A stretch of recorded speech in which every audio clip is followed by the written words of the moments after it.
Hello everyone. This episode, I would just say we're fooling around a bit more than we usually do. We try to go for an anecdotal theme on this podcast, like you and your buddies chatting about games on a couch. And when you're making your intro and outro, you will sound a lot more natural if you're not reading off a sheet of paper, but sometimes you'll forget to thank Victor Hamilton for composing your theme song. Luckily, we don't do anything like that. Oh, shit.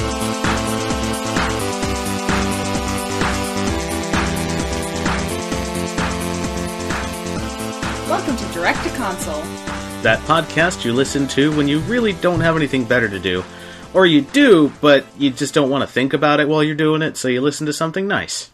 Way to use your radio voice. I know, it's great. Are you going to do this the whole podcast? Only by popular demand, but unfortunately I can't look at the people listening, so I'll have to kind of go in and out. So Tristan, I've noticed you've been playing Streets of Rage. Yes, I am now done with Teenage Mutant Ninja Turtles. I have played through all of the games, and they were loads of fun. I like Turtles in Time for the arcade the best. It's got the most effects, it's more balanced, it definitely looks newer than the first one, and the first one was just kind of there. Yeah, and I mean, I could gripe about a lot of the problems in Teenage Mutant Ninja Turtles, but really what you're griping about is the early cartoon series. I mean, this isn't bad writing on the game maker's part, this is really just bad story writing. It's Teenage Mutant Ninja Turtles. It's the perfect amalgamation of every story plot ever. True, but somebody that's just getting into it might not think that way. In fact, I have a list of things that somebody new to these kinds of things would not find okay. Oh, yeah? Yep, I have been working on this list for about a month. So given that you are just starting out in games, and I've seen you play a lot of different games, but you still haven't been playing them as long as most people, I'm curious to see what you would have. Alright, now the first one mostly deals with older games. Specifically, Doki Doki Panic and the Sonic the Hedgehog series. Why those ones specifically? Because these are the two examples that I can come up with. In Doki Doki Panic, you can ride on top of the whale spouts, right? Yeah. But if you just run into the whale spouts, you die? What sense does that make? Oh, it's the water pressure, I guess. Wouldn't that just knock you on your butt? And in Sonic the Hedgehog, you can delicately walk into the spikes and still take damage. Yeah. These spikes are the size of Sonic. If anything, it would just be like walking into a pole. That is true. Although, games like Sonic the Hedgehog and Doki Doki Panic don't really have that much detail in them, but I do understand why it's a gripe. But there are a lot of games, some which are considered old these days, which did improve on that. I actually specifically recall when I played the first Tomb Raider, the first spikes you encounter that I can recall are ones that if you were to fall on them from any height, you would instantly be impaled. If you were to encounter them at the same level as your character, and you just ran through them, you would take damage, because you'd start tripping over them and start getting hit by them. If you walked through them, well, that was the whole reason they implemented the walking mechanism in the first place, is because Lara's being careful, and you won't take damage that way. And then, if you keep taking damage and you die from the spikes, then it's as if you got impaled, I guess because Lara tripped or something. No, that does make sense, but it doesn't really excuse the earlier gripe. I think it's because the game designers just implemented it as a rule, because a lot of video games had simple rules, just like board games did, and those rules were just kind of there, no matter what. You can't just be playing chess, for example, and then just ease your piece forward and sneak into the enemy base. I suppose that's true, and you can also make the case that they were working with a very, very minimalist game engine. Like, the technology wasn't there. Yeah, it's true. And it's all people really expected video games to be at that point, and they were just spin-offs of arcade games anyway. That's fair. Most arcade games took place in places where there were mostly traditional games anyway. So it makes sense that people would have the rules there. That makes sense. Moving on from that gripe, but also staying in Sonic, not Sonic 06. Not that fucking abomination. So you're saying the entirety of Sonic 06 is the gripe? No, but I am completely ignoring that game in all of this, because that game is an entire gripe. Yeah, the game's rules very rarely apply. A lot of the rules there are purposely to make your gameplay slower. Oh, the whole thing is just a complete mess. But do you have anything specific in mind about that game that you just couldn't stand? You know, after watching the Retsuprey of it, and everything else, my biggest gripe with Sonic 06 was actually the storyline. It seemed like a little 13-year-old's fanfiction, and that is so messed up. It's kind of funny you say that, because before the Sonic games started going downhill, a lot of people were making terrible OCs. It's because in the days of the old Sonic games, when the Sonic cartoons, the serious one, not the slapstick one, had a lot of deep story to it, a lot of it was actually pretty good. And so they got into a lot of the characters, and they started making their own, because just like the ponies and the communities and a lot of other cartoons, there was a world centered around the main characters, and they were just part of this whole universe, where you could probably make a character that made sense to be in that universe. And I will say, in favor of Sonic 06, as much as this pains me, Dr. Robotnik in that seems like he could have been a true villain. The way he is drawn and the way he talks and his voice actor, he could have been a really serious villain in that game, but the rest of the game messed it up. It was kind of a blend between the games. The slapstick cartoon made him into a comedic villain that was just kind of there for Sonic's gratification. The serious cartoon made him extremely terrifying, and a lot of people respected that villain. Yeah, and I mean, he does have potential. But, you know, it's just one of those things. There have been a lot of comic book characters that are really good at designing robots based on whatever character is in that universe, whether it's anthropomorphic animals or other humans. And Dr. Robotnik is just one of them, of course. And in the world of comics, there are many of those different kinds of characters. The Sonic comics were actually pretty long-running, and they latched on to the old cartoon in that way. It had some of the characters that were not usually in the games, like Vector the alligator, I think. I'm just surprised that there were comics based on Sonic the Hedgehog. This is new. I knew that there was animated series, and it's hard to believe that Sonic was actually a lovable character, isn't it? After seeing Sonic 06 and Sonic Boom, yeah. Yeah, they didn't used to be that way. You know, I remember one of the Saturday morning cartoons and enjoying it. And it was like how I sometimes get picked on for liking the Super Mario Brothers movie. Well, I didn't know what this was based off of when I watched it. You know, I was watching the Saturday morning cartoon, I was like, oh wow, you know, this is great. Or like when I watched the Super Mario Brothers movie, I was like, oh wow, this is such a great sci-fi movie. Like, I didn't realize it was based off of a game. Like, that didn't even, like, compute in my mind. It makes sense. Honestly, when it came to the Super Mario Brothers movie, I was expecting it to be an animated film, because any family movie like that that's based on a game, if the video game isn't serious, then it would usually be animated. And if they were making a Super Mario Brothers movie today, it would definitely be CGI. Oh, yeah. At the very most. Would you like to know a bit of detail about what it was really like being a Sonic fan? First of all, I would like to state something. How cool would it be if there was a Mario Brothers cartoon that was Pendleton Ward's making? Gotta make it happen, guys. And by guys, I don't know who you guys are anymore. I don't know who does the cartoons. According to YouTube, most of our subscribers come from the United States. I wonder if Pendleton Ward would make something like that. It'd be interesting, right? Yeah. We are moving so far away from this list that it's kind of sad. Yes.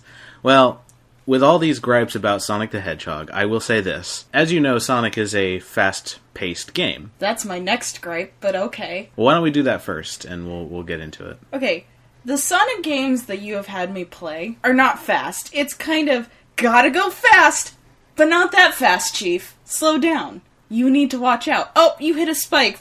You shouldn't have been going that fast. Didn't you see the speed limit's like 15? Sonic don't obey no speed limits. He's Sonic. You fool. Yeah, I mean, you're not going to be able to keep up with Sonic if he's going the same speed that he goes in the cartoons. But in Sonic 06, the biggest problem that people had with the game is that you couldn't see where you were going, because you're not Sonic. But in the older games, and most games are designed around the idea that you're not the character you're playing as, so the game design has to be centered around you, the player, not you, the character. Otherwise, there would be a million bits and pieces of military knowledge you'd need in order to play a basic game like Metal Gear Solid. And no one wants to do that shit. The first Rainbow Six games. But anyway, the older Sonic games were designed around the idea that Sonic did most of the work. He would go through these really complex obstacles, but all you had to do was push the right button, because you're going right. It's an old game. In the newer ones, Sonic Adventure 1 and 2, it was a lot more fast-paced, but you could still just hold the same directional stick, and Sonic would keep going in all the different directions that the track is taking him, and that makes more sense. And then, in Sonic Adventure 1, most of the characters you played as were about speed. Not all the characters were as fast as Sonic, but they were still running characters, and that also made more sense. In Sonic Adventure 2, there was less running, but there was enough of it to keep you going, and the other two sections, while not specifically speed-based, were still fun, so we could get around it. If I recall correctly, I remember it being about the time of Sonic Heroes that things started going downhill. There were too many characters to play as, and it just... ugh. Well, speaking of games that we each respectively enjoy a ton of, obviously you have gripes about Sonic. I do. But I also have gripes about Fire Emblem, which is, I gotta say, it's my favorite game. Yeah. It is probably second only to the first Paper Mario, but as a series, it is my favorite series. Now that's one of them tactics-based games, isn't it? It is, and if you know how I play games, I really like turn-based tactics. I will say this, I tried Fire Emblem, and I always say that I respect Fire Emblem, I'm just not good enough at it. But I've played games like it before Fire Emblem. On the Genesis, there was a game series called Shining Force, which may have some of the same problems that you're talking about. I haven't played much of Final Fantasy Tactics, although that's more isometric rather than top-down. But go ahead. Well, my first one is... I've had this gripe since I played the Game Boy version of it, which was the first one that I played. Right. It was... So, these characters are either dead or they're injured, if I can't use them anymore. Mm-hmm. Either they're dead and we should not be interacting with them as the storyline goes, they should just be wiped out, or they're merely injured, which means I should be able to get them back at some point. People heal, especially with that one. The storyline seems to go over a couple different months, at the very least. I mean, we're traversing the countryside. You'd think that they'd have time to heal at that point. That's why their HP is usually at full by the time the next battle starts, right? Exactly. But they never heal. You never get them back if they get injured in battle, to the point where they get 0 HP. So one would think, oh, they're dead, but then they show up later in cutscenes and talk to you, and you're like, no! Maybe it's their PTSD kicking in. Oh, goodness. We're in another battle, I'm good to go. Holy shit! Oh god, I'm not prepared for this. 15 HP. Yeah, but that can happen with, like, your experienced knights that have seen battle over and over again. How do you explain that? Gangrene? Yeah, but then they'd be dead. Yeah, that's true, but as you said, they still talk to dead characters, is that right? I don't... it's unclear. It is very unclear. The good news is that now in the new Fire Emblem games, you mentioned that they were just wounded instead of actually dead, but traditionally, your characters are dead. Yes, in Fire Emblem Awakening, you had the option. It pretty much said, do you want to play classic mode or this mode? And I can't remember what it was called, but the mode that I played on was not classic mode, so you got your characters back. They did heal. Hey, princess, we gotta go. It's time. Ooh, you got an arrow sticking out of you. That's not good. Speaking of arrows, this is another Fire Emblem gripe. So in Fire Emblem, if you have an archer, they can't attack if they are right next to an enemy. There has to be one space between them in order to shoot. Which means that if an enemy comes up right up to them, they can't hit back. They're sitting ducks at that point. That was actually in Shining Force, too. I always wondered that. Especially when we'd go on to watch movies like Lord of the Rings, where the archers go out of their way to either have melee weapons or just be really good at meleeing enemies with arrows. Yeah, at the very least, you could take up an arrow and just, like, toss it at them. Like, but no, they just stand there. Ow. That's what short bows are for, right? Because they're not long bows. They're not meant to shoot over short distances. Oh, yeah. Yeah. And they never, like, expressly tell you what kind of... Well, actually, they do. There are short bows in Fire Emblem. There are different classes of short bows. But you can't shoot up close. And Fire Emblem... These two Fire Emblem gripes were put in there specifically to make the game harder. And I know this because they don't make any sense. The only way that these make sense is, well, we gotta make it harder to do this to where you actually have to strategize, so we made these rules.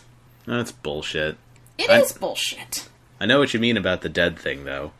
That actually happens in games other than tactics games. It's really difficult. Game designers really haven't worked out whether or not a character is dead or wounded. Now, I appreciate games more that say that the character's fainted.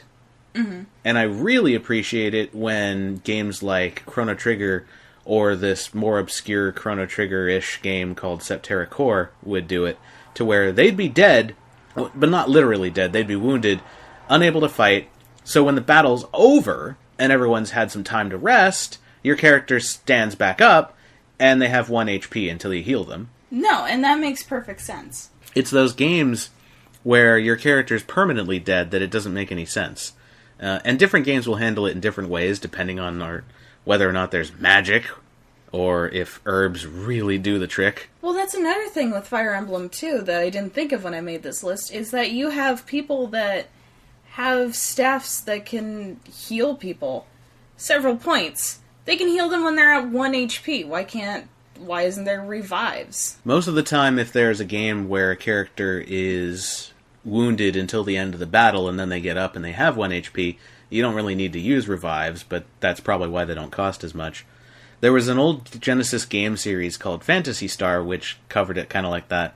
And it was weird because it was one of those games where your characters followed you. Mm-hmm. And so the first time I played Phantasy Star, and keep in mind, Phantasy Star was the first RPG I played, if a character died, I was like, well, do the other characters just kind of go with you? Do they carry the other guys? I'm sure that must get tiring. Well, when you have a game like Fire Emblem where necromancy obviously exists, you would think reviving a character would not be that much of a stretch. Well, if it's the old kind of necromancy, they're not quite themselves when they wake up. Well, that's fair, but still.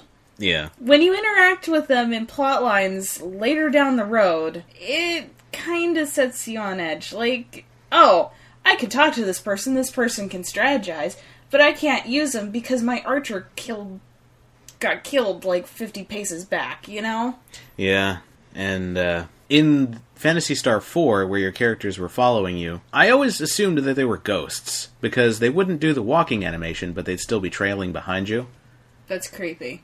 Yeah, but obviously if an inn heals you, then all it takes is a good night's rest, meaning they're not really dead, they're probably just wounded to the point where they can't do anything. Aren't there a couple games like Dragon's Quest and Simon's Quest where you go to churches to get healed? There are, but depending on the game, you would maybe go to churches to revive people instead of going to the inn. But it depends on the game. Some games will make it to where the inn not only revives your character, but also heals them. Other games will make it to where the inn heals your character if they are alive, but if they're dead, they have to go to a church and be healed by the god of that world. Yeah, because I know I've seen that in parodies of Dragon's Quest where, you know, oh, I gotta drag their dead body to a church now. I love it when RPGs get really creative. My absolute favorite had to have been Phantasy Star 2. Instead of churches, because the game takes place in the future, you walk into the place where you revive your characters, and this guy that looks like the Joker says, "Welcome to the cloning labs." Oh god, that's pretty funny. I am a perfect replica of the person you love and care about more than anyone else. Do they ever stop to think for a second about the oddity of creating an instant clone of someone they cared about? That's actually an interesting plotline from a book series that I read, it was called the Newsflesh series. It was zombies and stuff like that. They're making everyone into James. Not quite, but if anybody that's listening to this likes to read and likes zombies and evil government conspiracies, definitely check out the Newsflesh series. I can't remember who wrote it. I'm not going to look it up. Check it out. Anyway, in the first book, one of the main characters dies. In the second or the third book, you find out that the government stole her body and was trying to create a perfect clone of her, and the clone that takes up that last part of the book is a 97% copy. She has 97% of her memories, but she doesn't remember, she wouldn't know what the other 3% were. Yeah, I'm guessing the cloning operation ain't all that grand. Yeah, apparently they went through several hundred clones before they could get to 97% of her brain matter. I gotta say, that's part of the charm of old video games, though. The game mechanics never, ever take place in part of the story, and that can create huge gaping holes. It's probably one of the reasons my mom doesn't play video games. Because she's not an idiot. She did play a few puzzlers back in the day, but she was probably not interested in these games because they came up with these stupid reasonings for things. Phantasy Star 2 has the cloning labs. Can't make an army to take down all the tough bad guys. No, and that's actually a legitimate gripe. Gonna question the ethics of cloning your character, making you wonder if the original characters are even alive anymore, and if they're the ones with the destiny. When it comes to bloodlines and all that, which Phantasy Star plays a heavy part in. It's crazy. Then you have games like Final Fantasy VII, which you know we were going to mention it at some point. Aeris dies, and she's permanently dead. Now, if characters are dying in battle, you can obviously just use a Phoenix Down to resurrect Aeris, but much like horror movies always have to come up with a reason why the cell phone doesn't work, RPGs always have to come up with a reason why there's permanent death. Either the Phoenix Down's potent herb capabilities just don't work this time around because she was killed by magic, or if you're blown to pieces, then you don't have a body to go back in. But in this case, Aeris' death was pretty classic because she was just stabbed. Characters get stabbed in battle all the time. That's battle. I've seen people get nuked and survive, and are able to be resurrected by a Phoenix Down. There is no excuse for it. There have been millions of fan theories, millions of reasons to justify it. I don't care. Phoenix Downs don't work when Aeris gets stabbed. I don't know why. I don't think the Masamune has the ability to do permanent death. Okay. Whew! I'm glad you got that off your chest, because Aeris' death has been ruined for me because before I even watched video games, somebody sent to me and was like, oh, you're gonna cry. I didn't cry. I have no emotional attachment to these characters. I never played the game. I knew jack all about fucking the Final Fantasy. So, yeah. It's a Darth Vader spoiler at this point. There's no... everyone knows about it. Yeah, exactly, but I think that if I had played through the game, and I had gotten an emotional attachment, even knowing that she's gonna die, I would probably still be upset, but because I've watched the scene where she dies, I know what's gonna happen. I know how it happens. I've seen it. I've already put up my wall. I don't care. I know that even though something is dated, if you didn't know it beforehand, you still are affected by it. Like when I told you that Chris Farley's been dead for a decade. How dare you? How dare you? Every week I still go, oh god, what would this world be like if Chris Farley was still around? Anyway! So yeah, video games handle death beautifully. Since we did talk a little bit about efficacy and cloning labs, even though we got onto this rampage, let's pull it back here to my gripe list. Alright. I have 3 for Pokemon. Oh my. Well, I won't be able to help with this because, despite being an experienced gamer, I've never ever played any Pokemon ever. I have played some of them to different degrees, because I keep trying to find one that I actually enjoy. I found it in, Omega Ruby. I think that was the one I bought for the 3DS. Uh-huh. I always get Omega Ruby and the other one mixed up somehow. So... The only reason I haven't played them is because when you are an obsessive completionist, a game like Pokemon, where there are 150 characters to level up, it ain't easy, to try and play that game, especially when there's, 15 games now? At least. Oh, Jesus. I'd probably still play it, and my completionism is not meant to hinder me, like I've said a million times. But it's so far in that I have a bigger chance of completing Final Fantasy 1 through 15, or 1 through 14 at the time of recording, before I tackle any Pokemon game ever. And so I'm doing that first. Honestly, you really only need to complete one. I know that that's probably sacrilege to somebody. Yeah, but it's basically the same story, isn't it? Usually, yes. It's the one game that's been remade more than twice. Yeah, it's true. I mean, the only difference I can say is, for certain, because, again, I played them at different degrees. Some of them I started them and then just stopped. But the only thing that's changed is how many Pokemon there are. Yeah, we don't really know how many Pokemon there are now, are there? And there are some Pokemon there's only one of. Some of them were genetically engineered. How are you supposed to catch all of them? Yeah, and that's another thing, too. What the hell are Pokemon? Are they animals? Are they holograms? Because I don't really understand this, for two very simple reasons. First of all, how do they fit in the Pokeballs? And I know everybody has said this. Everybody has a theory, or something like that. It doesn't make any sense to me still. It's just one of those things that no one's ever going to get. Like, how does Gordon Freeman know so much about weapons and combat? He's a theoretical physicist, and he's not even a good one. It's just one of those things that the whole game is founded upon, and yet when the series gets any kind of deep story going on, it's a plot hole that's called into question as a mystery. I suppose, but... Same with Pokemon. I suppose, but there's also the other thing, which makes me really question what these are. When you have to heal your Pokemon, you pretty much set them on a computer. It flashes some lights, and oh, your Pokemon are healed. I really don't... How does that even work? Leading to a fan theory that perhaps Pokemon really aren't real. Yeah, I'm starting to wonder if there's some elaborate hologram game or something like that. Unfortunately, Pokemon is just one of those universes that's just so lighthearted because of its demographic. There are a million things wrong with the universe that could make it horrifying if it were called into any kind of reality. Yeah, and I think everybody there is on roids. Because why is it that I walk through these places, and every time I make any form of eye contact or walk past them, they're like, "Hey, fucker, we need to fight now!" Pokemon if it were released on 360. Yeah, pretty much. It's one of those things that's like, okay if you're trying to grind, but it gets really goddamn annoying if you're trying to get from A to B and you've already been through this before. That does make sense, or rather it doesn't. That's kind of the point of this list.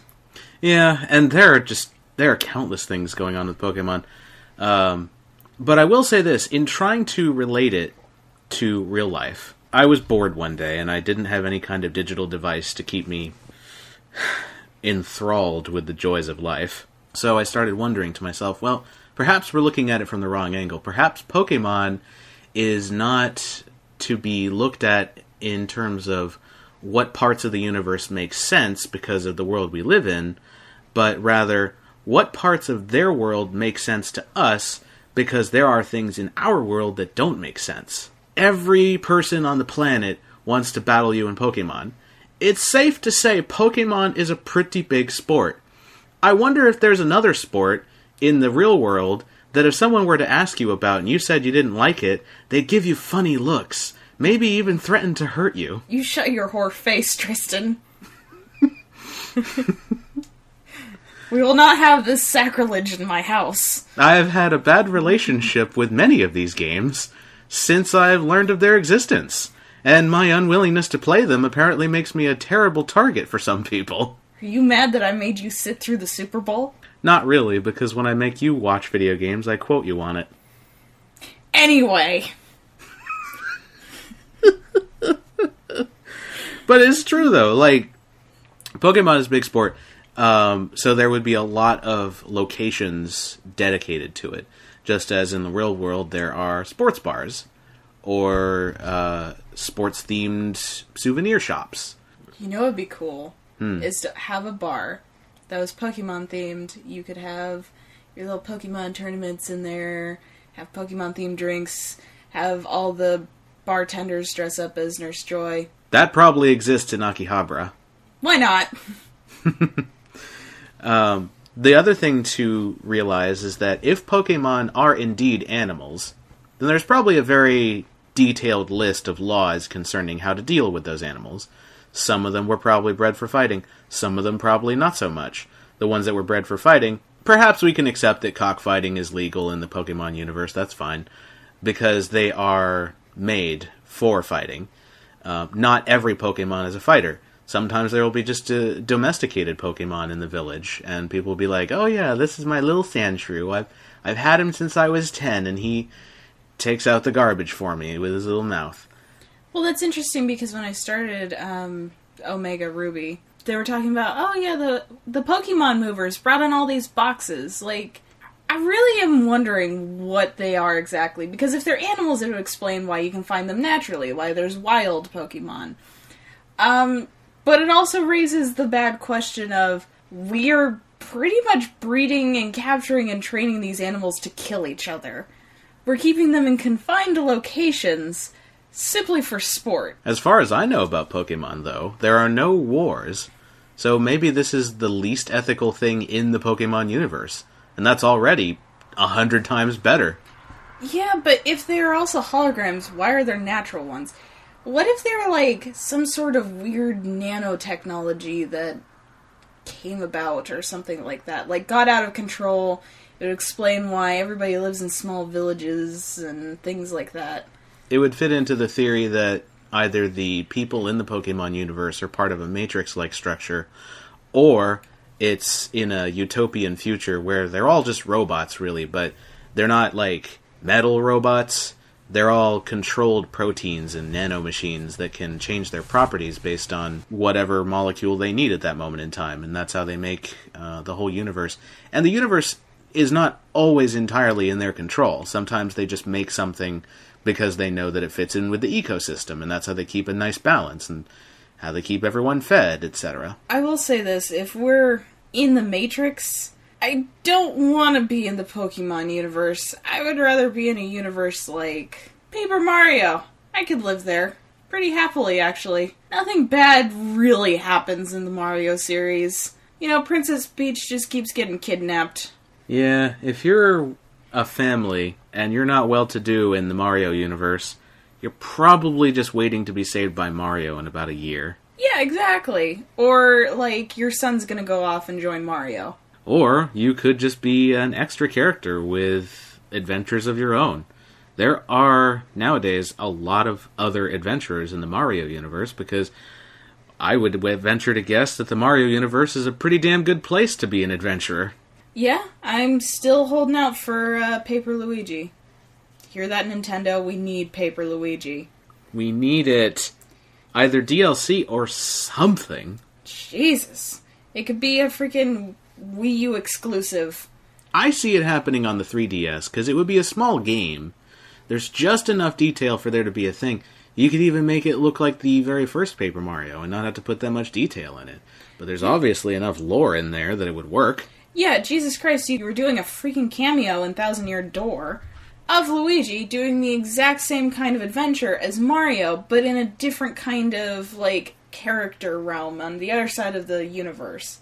I want that. I would buy that every day of the week. Like, make it. Make it happen. We've been demanding it. And you know what they could do that's different from the typical Mario universe? Since Mario is a silent protagonist, and Luigi can obviously talk, maybe in Paper Luigi, the one difference is that Luigi actually talks to all the people that he encounters. Yeah. And I mean, that could open up so many different realms of combat, because what's that little brat that follows you around in Paper Mario that keeps challenging you right before the boss battles? I want to say Koopa Jr.? Yeah, something like that. I can look it up later, but... Egbert? Yeah, you could have, like, something like that, because he's just a butthurt little shit. But in Luigi, it could be like, oh, there was a miscommunication with somebody very, very early on, so he's always, like, trying to fight you. Yeah. It really doesn't have to be that much different. Nintendo's writers are very good at making things fit together. And it's easy enough because it's a comedy game, but you still take it seriously because there's very real characters in it. Exactly. Speaking of taking things seriously, the only gripe for Zelda that I'm going to make, because I don't play that many Zelda games, but I'm still on Wind Waker because I haven't played games in a while. I'm a little bit pissed at the Deku Tree. Oh, you need this thing. Let me just sprout that out of my fucking branch. Oh, by the way, you gotta climb up me to come get it. I can't move anymore. Go fuck yourself. Drop that fucker to the ground. Don't make me do some stupid fucking padding bullshit to get it. Usually NPCs will be very happy to take Link wherever they want, using a bird or a ladder or a cannon if needed. Mm-hmm. Not this asshole. This asshole's too fucking lazy. Well, I know you haven't played that many Zelda games, and I know it's for a few reasons, too. And I will say this. I watched Ego Raptor's Sequelitis episode where he was talking about the Zelda games. That was actually something I really enjoyed watching, because when I played through Zelda for the first time, I said to myself, I really like this game. I like everything it has to offer, but it's just troublesome that I have to sit here with a walkthrough in my lap trying to figure out where to go. And I could probably figure out where to go on my own, but as a completionist I like to find all the bits and bobs, and sometimes it feels unfair that I can't find them all on my own. I know they're secrets for a reason, and it's probably for replay value, but given all the games out there I want to play, I don't always have enough time. Even in the 90s when Zelda first came out. Well, yeah, and I really, really want to like Zelda. I really do. I think that the storyline is great. Everything I hear about it is great. It's great. The battles are great. The bosses are well thought out, and they're challenging. The problem is just figuring out where to go. It shouldn't be that convoluted. I won't go through a bullet point list of Ego Raptor's gripes in the actual video. You may as well just go watch the video. Sequelitis, Legend of Zelda, Episode 3. But one of my favorite points is the idea that the game was padded because they don't want to add any difficulty to the game. It's just more of a fake turn-based kind of combat system where you can only attack an enemy at a certain point, but the rest of the time you can just hold the L button and defend yourself. Yeah, and that's the thing, is just... I wouldn't mind that. I actually really like the combat in Zelda. I find it a lot of fun. But having to do things in a very specific order and backtracking all the time, constantly backtracking, drives me nuts. That being said, when it came to the first few Zelda games, I had more trouble with them because the game was open world. In the future, the game was actually telling me where to go as far as the general area, and then I just kind of figure out the situation. But in the first one, it's basically open sandbox. You can go to the dungeons in almost any order you want.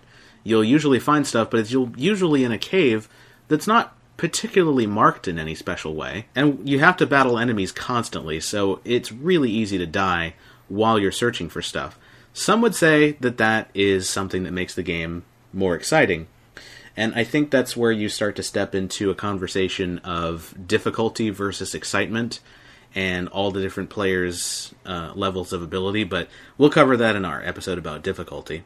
For now, I just want to say that getting lost is a huge gripe in not just any Zelda game, but any adventuring game in general. The Elder Scrolls and Fallout are really good at guiding you in a way that doesn't feel convoluted, because it's only there exactly when you need it, but it's always there when you need it. And you never really get lost. Even if you don't know where you are, you at least know the direction that you want to go into. And if you end up in a place where you have arrived at your compass area, but you still don't know what to do, you look around for a bit, and usually you'll find what you need. I have never had to look up a walkthrough for the Elder Scrolls, except maybe once or twice, but for a 1,000-hour game, that's pretty good. And speaking of the Elder Scrolls, comes my next gripe, and this one's a little bit weird, but Tristan, where does cheese come from? It's made from curds and whey, which comes from milk, right? Yeah. You know what I never see in an Elder Scrolls game? Vats? Cows! Where the fuck is all this cheese coming from? Well, I hate to say it, but the world of Elder Scrolls and Fallout are one and the same. Cows are actually genetically engineered to create milk, and in all reality, Skyrim is an alternate future for Fallout when the world rebuilds itself and it's all medieval, and so actually all the cheese comes from Brahmin. Trish is now staring at me.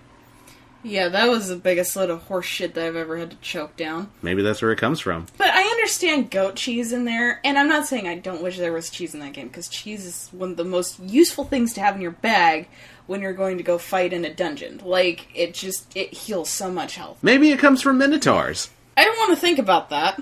Specifically how you milk a Minotaur, and I don't want to think about that. But no, you know what I'm saying, right? If there are cows in Skyrim, there aren't that many to produce the amount of cheese that is in this world. Maybe it's imported. From where? Then again, there's a lot of the Elder Scrolls universe that hasn't been in games yet. It's imported from Orsinium. I'm not even going to ask. Alright. Well, some of your gripes so far have been story-based. Some have been gameplay-based. Some of them have been developer choices, but even so. Things to be acknowledged, yet somewhat made fun of. Yeah. Oblivion and Skyrim are such huge worlds. You don't have any other gripes? Honestly, I don't. I really enjoy them. As much as I've played them, because I'm nowhere near finishing either game. I'm really not. I suppose the only thing that I would have a gripe with is the main quest line in Skyrim, forcing you to do things that you don't want your character to do, like pickpocketing. I don't like pickpocketing. Maybe I'm just a little pansy ass and I don't like doing things that are immoral in my games. Even though I could have a completely evil character and nobody would bat an eye, I just don't like doing it. I have a gripe. Oh, yes? When you start out in the game, you're just an ordinary human being. But as you do things in the world, you get to really high ranks in all the different societies of the world. Now, assuming your character is smart enough to hide the fact that he is in a high-ranking position in each of the different immoral societies, does no one seem to want to acknowledge the fact that you are high-ranking in just about every society on the planet? When they do, when you move a cup that doesn't belong to you and they treat it like it's a murder, do they not even call into question the idea that you might be outranking them? That's a good question, but I don't know. It's not really that much of a gripe for me. Like, again, I usually am more chaotic neutral or lawful good. Like, that's usually how I roll. I've gotten to the point where I've had to start making new characters to cover different quest lines because apparently you can do all the quest lines with one character, but your save file is going to be so bloated and your character is going to be so imbalanced and over-leveled, it's going to take forever to take down a strong version of an enemy, not because they have a lot of health and can kill you easily, but because both of you have a lot of health, and it's the battle of the ages every time you encounter a fish. I suppose, but, you know, that's another gripe that I have, is when you're playing any sort of game with guns in there, why being shot only does so much damage to you. In real life, being shot will at the very least disable you from doing anything for a while. Now this is, of course, where you call into play the armor that the character is wearing. I don't care about armor. Unless he's wearing a bulletproof vest, no. Armor doesn't care about you. Well, you know what? You know what, Tristan? No. You know what, Tristan? I can't run around with a full suit of armor on, so fuck your fucking armor. There are different ways that the games handle armor. It's very rare to come across an early game that has armor in the sense of different parts of the body. Usually the closest you'll get is, this is my helmet, and this is my cuirass? Cuirass? You're a queer ass. The torso part. I was 12 when I played Final Fantasy IX. And I said, steel cuirass. My brother, he thought I didn't. He thought I knew. I didn't. First time I'd seen it. But this is coming from someone who just learned the meaning of the word pauldron, so... Nowadays, they are trying to implement armor as, like, different parts of the body, and different types of broken armor, too. Sometimes an armor will come broken. Sometimes it'll be slashed at. Sometimes it'll be shot at. Sometimes you can repair your armor by finding shards. I don't know how that works, but depending on the type, sometimes it works. Well, Fallout seems to do that really well. It's like, oh, well, you know, this arm is damaged beyond repair or something like that. Like, this arm is now unarmored because it took too much damage. Probably the most realistic type of armor is any futuristic game that has energy armor, because the energy armor is purely electricity based. So it's going to work until it stops, and it will work flawlessly until you don't have any more of it, and then you'll just die. That could be said for just about every armor, but I get what you were saying. Well, no, like, in real life, if you were wearing armor that covered only one part of the body, you'd have to be hit in that part of the body for the armor to kick in. Mm-hmm. If you're hit in a different part of the body that's exposed, then there's no point in that. Like a bulletproof vest. Like a bulletproof vest. That's why you wear, like, bulletproof helmets and whatnot. And you're right, Fallout does handle it pretty well, because if you get hit in the head and you're only wearing a cuirass, torso armor, or bodysuit that doesn't protect the It's pronounced queer ass. Oh, okay. Then you're going to be crippled in the head. Honestly, so far I haven't seen the differences in getting crippled in various parts, except that if you're hitting the legs, you can't walk very well. But sometimes games will get creative. When it came to Final Fantasy VII, you don't have, like, armor that you wear around your person. And I figured it's because if you're wearing different kinds of armor, they don't want to change the look of the character constantly, and it's going to weigh you down if you're wearing this huge-ass power suit. Most of the time, you're wearing stuff like bracelets and gauntlets, and I figured it's because whenever you get hit, you're going to raise your arms in defense. And so how good that armor is will affect how much you're actually hurt. Well, speaking of futuristic armor, I have a problem with Metroid. In Metroid, your health is actually your armor. That's not the problem I have. Oh. She's a human being inside of this suit, am I wrong? She is, most of the time. How is it that she can transform into this little, like, 1 foot cubed square, or ball, I should say, and just roll around? That's not how the human body works, and wouldn't that get you seriously motion sick? Well, this is where you need to read up on Chozo technology. I honestly don't know if there's any documentation available about Chozo technology, but the idea is that it's futuristic, and it was designed for Samus because she's a human. The Chozo are not human, they're birds. Okay, futuristic or not, human anatomy is still the same. Unless you're like a high master of yoga, you can't transform yourself to that, and even then, they're not that small. Samus could probably do that. There's supposed to be a little bit of dimensional displacement. Every part of Samus is still in the ball, and the ball is really dense, too. Like, it would be the weight of Samus still if you were to pick it up. So if I cracked this thing open like an egg, it would just be like guts and shit all over the place? Most likely. It's why you can still get damaged while you're in the ball.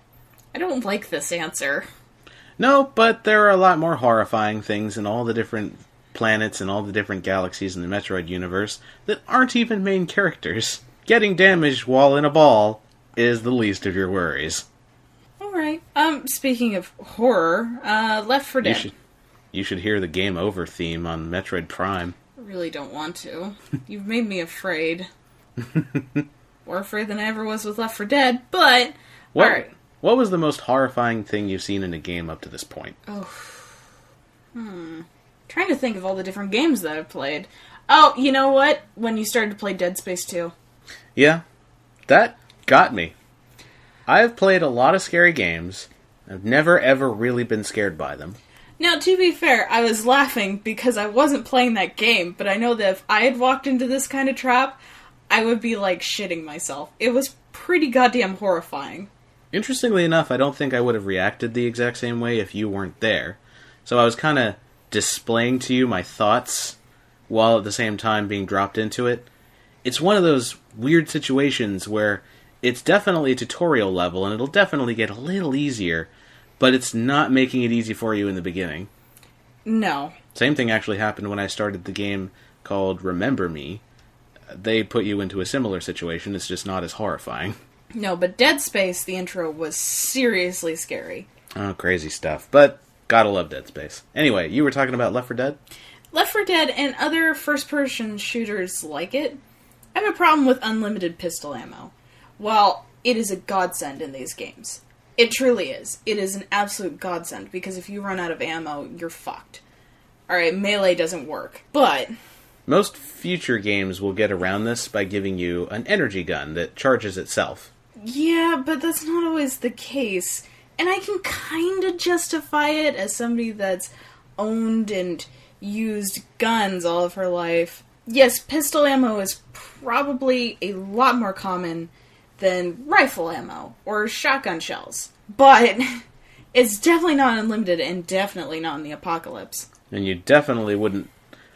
Well, in the Left 4 Dead apocalypse, it's based on Hollywood stuff. It could probably still happen, but I just love how it's put into like a big pile and you just kind of find it. Yeah. That being said, Left 4 Dead and other first-person shooters are not the only games in which this is a problem. First time I encountered it was actually in Tomb Raider. Your pistols have infinite ammo. Your other weapons don't. But still, you can find ammo in ancient old ruins that have been abandoned for decades. You could probably make the assumption that Lara's not the only adventurer that's ventured into that tomb. But why would they leave their ammo? Why would they leave their ammo? And why would they leave the prizes? One could say they died, but there are no skeletons. At least not lying next to the ammo. Well, I guess this is kind of like how we sometimes say because movie. This is because game. Yeah. There is a certain amount of, the official name, suspense of disbelief, that is acceptable to the game, that if you called every realistic aspect of something into question, it would certainly be a flaw, but it needs to happen so that it can still be a game. Otherwise, it would just be Reality 2.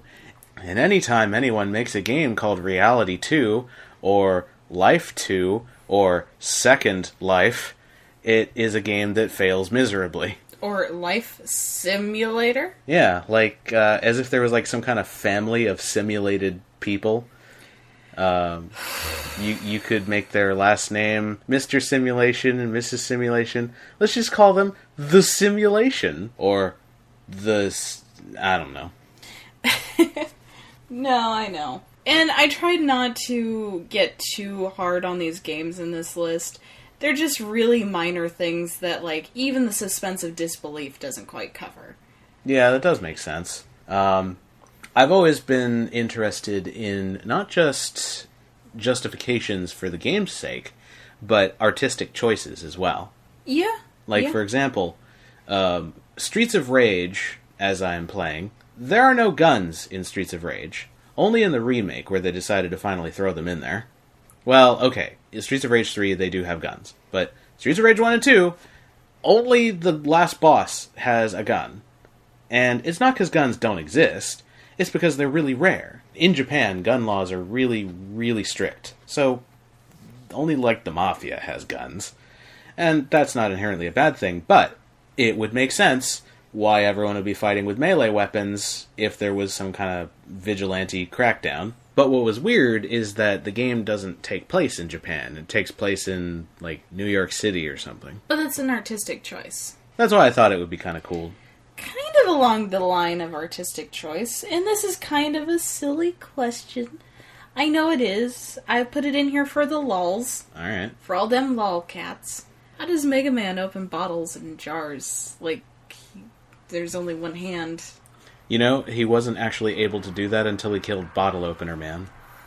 I kind of want a legitimate answer. Well, Roll probably made an attachment for him. Unless he's actually like a full-on human outside of a suit, in which case his gun arm is really just an attachment part of the suit. It's got a trigger, like Samus's suit. See, and that I could believe, because when you look at Mega Man's design, like, the gun arm is a little bit longer than the actual arm. Yeah, when I was a kid, I saw the gun arm, and I'm like, it would be really cool if I was in a combat zone. Not so great when I went to the kitchen to make a sandwich.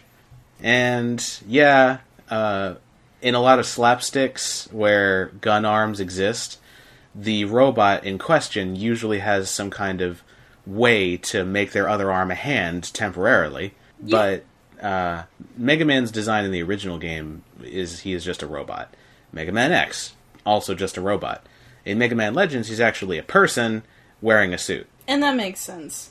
And I mean, there are some things that you can do one-handed. I mean, I can open a pop bottle. and pour it into a glass one-handed.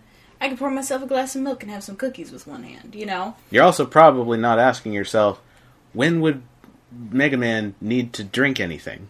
Well, I mean, he might get dehydrated, or if he's a robot, he might need some oil. I don't think he would ingest it orally.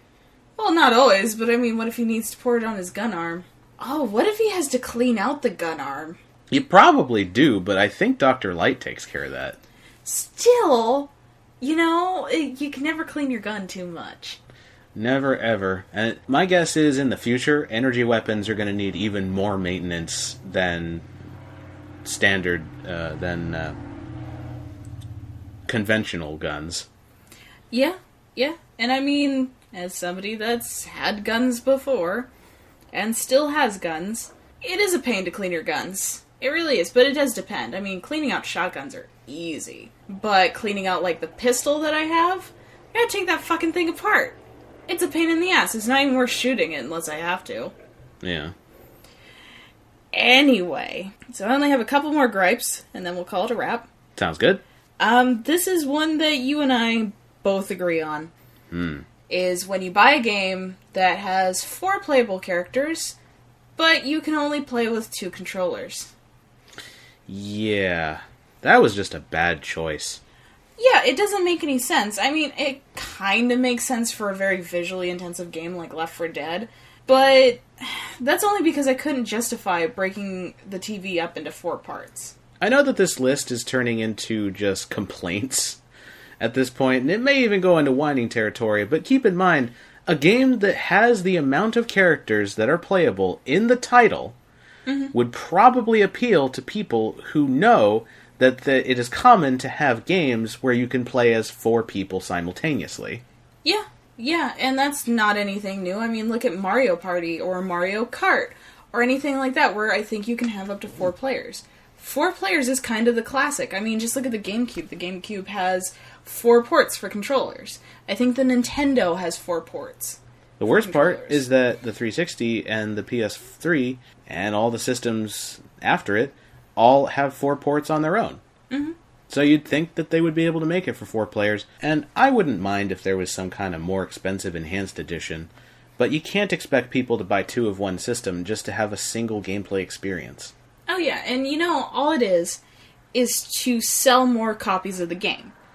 Because, yeah, you can play online with 4 players. But what's the fun of that? And it does work with the DS because, yes, another person will need another DS in order to play the game, but not everyone has to own that game in order to play it. They can just download and play it, or if they happen to have another copy of the game, they'll be able to do more stuff. Yeah, like when we played Street Fighter 4 on the 3DS. You could only play as Ryu, but you were still able to play with me. Yeah. If I had had that copy, we would have been able to do versus mode just fine. Yeah, exactly. I mean, you could only play as Ryu, but we were still able to play without owning a second cartridge.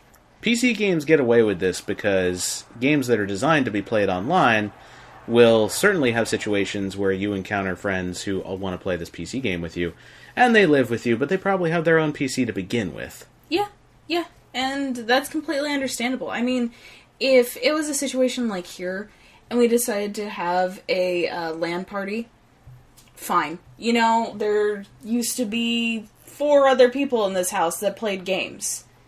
Hardcore games on the PC. You know, that wouldn't be that bad. It honestly wouldn't. It would also be a good idea to have cross-platform multiplayer, which is a thing for a lot of popular games, but it would be nice for it to be common. I know that since I know nothing about game design, this is probably something that is near impossible to achieve for even the richest of developers, so I won't expect it, but it is really convenient when you can do it. You know what, though? It's kind of like how if you own an iPhone, and you're texting somebody on an Android, they have this annoying green text bubble, but if you text somebody on an iPhone, they have a nice blue one. It is the idea that you want your friends to have the same console or brand of phone or equipment as you do. It is brand loyalty at its finest, because it will get you to nag your friends into getting it. Yeah, and yet, people who can call themselves hardcore gamers will usually end up buying all the systems because they want to have the ability to play all of the games. Yeah. I mean, we're going to pick up a Wii U. I am probably going to wait until the end of the year to get an Xbox One, simply because all the games that I want for it are coming out next year. I'm not really interested in PS4 right now. They haven't put out anything that I've just been like, oh my god, I need that in my life. But Xbox has, and Bethesda has. Yeah, E3 was great. I don't know if we're going to be able to record an episode on it, though, because we started recording this podcast 2 months before E3, and we just didn't get around to watching it in time. Every other gaming podcast, YouTube form of media has done their coverage on E3 and given their commentary on it. Nobody really cares what we think. We haven't really established ourselves yet. You know what, though? I will give the listeners a chance. I will set up a poll on Facebook and on our Weebly page, and if enough people say, yes, we want to hear your guys' opinion on E3, then we will do a special in-between episode of our thoughts on E3. Yeah, we could do that. We could do it halfway in between through the next episode. Exactly. It won't take that much time, but I want at least 50 people between our Facebook and our Weebly, and I can tell who you guys are, so don't vote twice. That's kind of cheap. If we get 50 votes... I don't know if we even have 50 subscribers yet. Well, I guess they're just going to have to get their friends to subscribe to us, aren't they? If we don't get a lot of votes, though, perhaps we should, Trish, just write a little essay on it. Keep in mind, this is the first E3 I've really gone out of my way to get all the YouTube things for. The first E3 I saw was in 2002, but YouTube hadn't been invented yet, so how we were able to look at it, you either had to be lucky enough to see it on TV, if you even knew what channel to turn to. You could watch it on the internet. You could probably download it, but I just got, WMVs from my friends that they burned to a CD for me. They were more media savvy than I was. Lucky when YouTube came around, they started hosting the E3s on there, but I actually haven't watched them. I only tended to watch little tiny clips. But now everyone has their own E3 press conference. It'll take you 8 hours to watch each press conference from beginning to end. And, it's fun, don't get me wrong.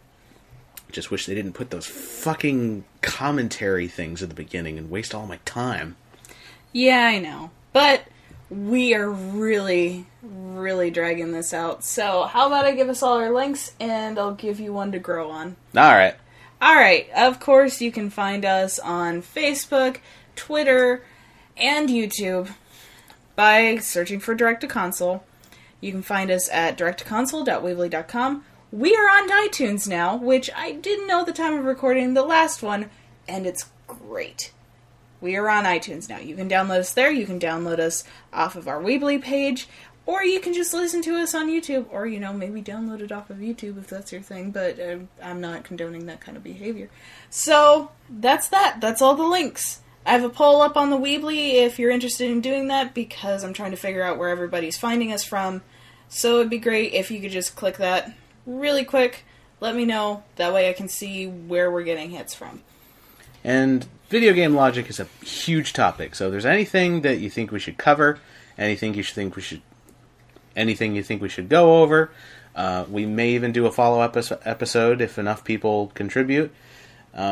We are aware that we're still early on this, but, however you guys want to play it, we're always here for you. Yep. And the last one. Why in the world is Carmen Sandiego not in fucking San Diego? We're really bad at sign-offs. Yeah, I got a little bit angry with that one. My god. Did you actually play the Carmen Sandiego game? No. Oh, god. Just pisses me off.